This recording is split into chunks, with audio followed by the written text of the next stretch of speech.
Fala galera, beleza? Sejam bem-vindos aí a mais uma aula do nosso curso de Linux. E agora a gente vai entrar em gerenciamento de permissões. Se não, a mais importante parte do Linux, ou pelo menos uma das mais importantes, beleza? Porque, como eu falei antes nas outras aulas, basicamente tudo envolve permissões. Por exemplo, eu vou instalar um aplicativo sem o sudo, bom, não tem permissão. Então, como é que eu vou ganhar permissão? Dando um sudo lá no comando, aí eu tenho essa permissão para poder instalar tal aplicativo. Aí a mesma coisa com criar usuário e outros processos, né?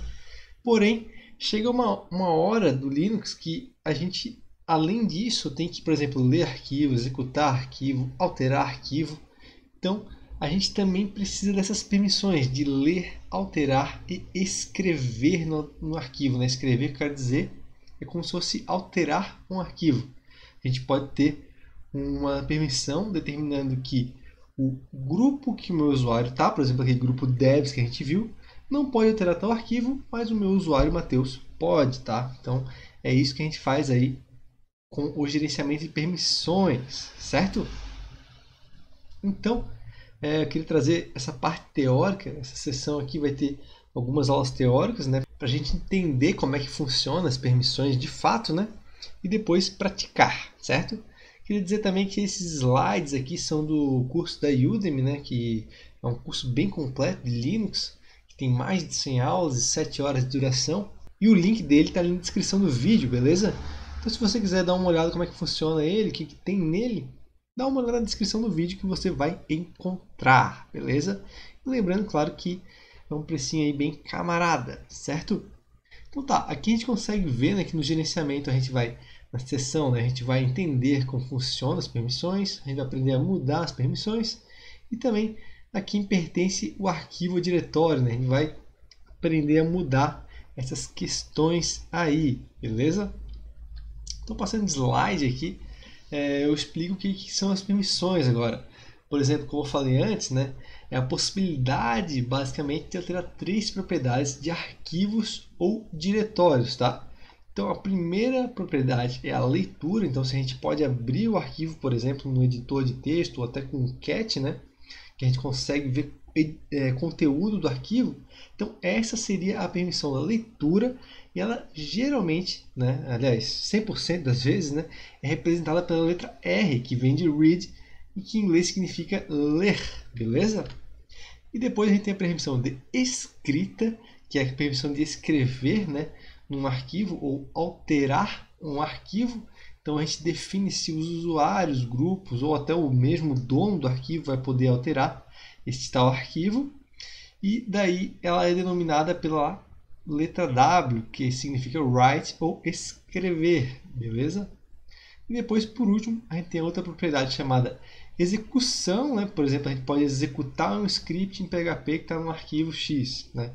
Se a gente não tiver a permissão X, que significa execute ou executar, a gente não vai poder executar esse arquivo e ver o que ele realmente faz, né? A ação que esse arquivo traz para o nosso sistema, certo? Então, aqui a gente consegue aí já trazer um pouco para o lado do Linux, né? Eu fiz esse slide para a gente entender o que está aparecendo lá no Linux, por exemplo, quando a gente digita o comando ls-lh, que é a listagem detalhada de arquivos e diretórios presentes no diretório atual ou no diretório que a gente quiser mostrar, certo? Aí ele vai aparecer exatamente essa sequência aqui de números e letras, beleza?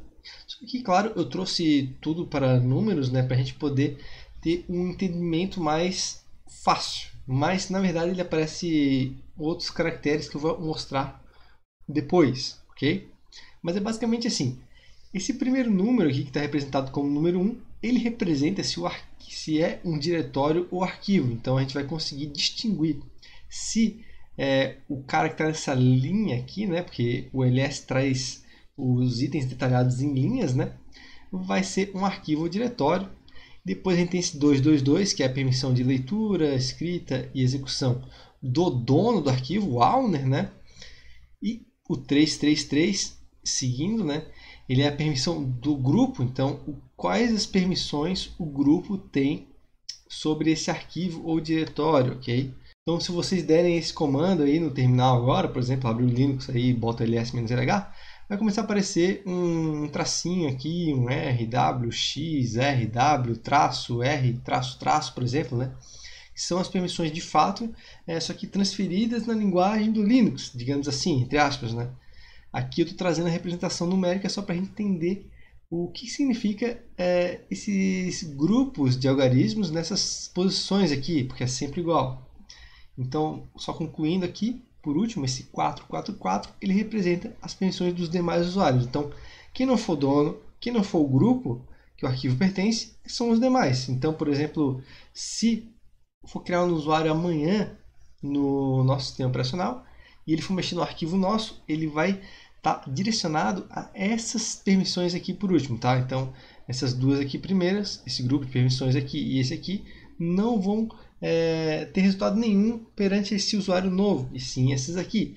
Então, por exemplo, se esse usuário aqui, se o todos só tiver a permissão de ler, ele não consegue executar nem escrever no arquivo, ok? Então, ó, aqui nesse slide eu traduzi da maneira human readable, digamos assim, né? Da maneira que humanos conseguem ler, para o que o Linux nos mostra. Então percebam aqui, ó, o que isso quer dizer é o que isso aqui representa lá no Linux. Então a gente vai ver que esse primeiro algarismo, que é o número 1, né, ele serve para diretórios ou arquivos. O D quer dizer que é um diretório, e se aparecer um tracinho, quer dizer que é um arquivo, beleza?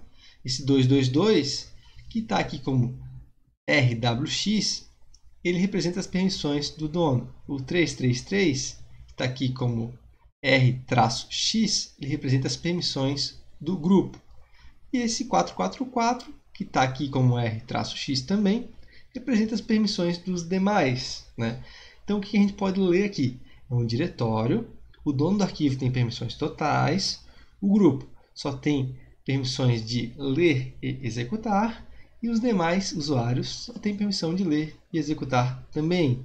Aí eu traduzo aqui também as letras, né, que a gente já viu anteriormente.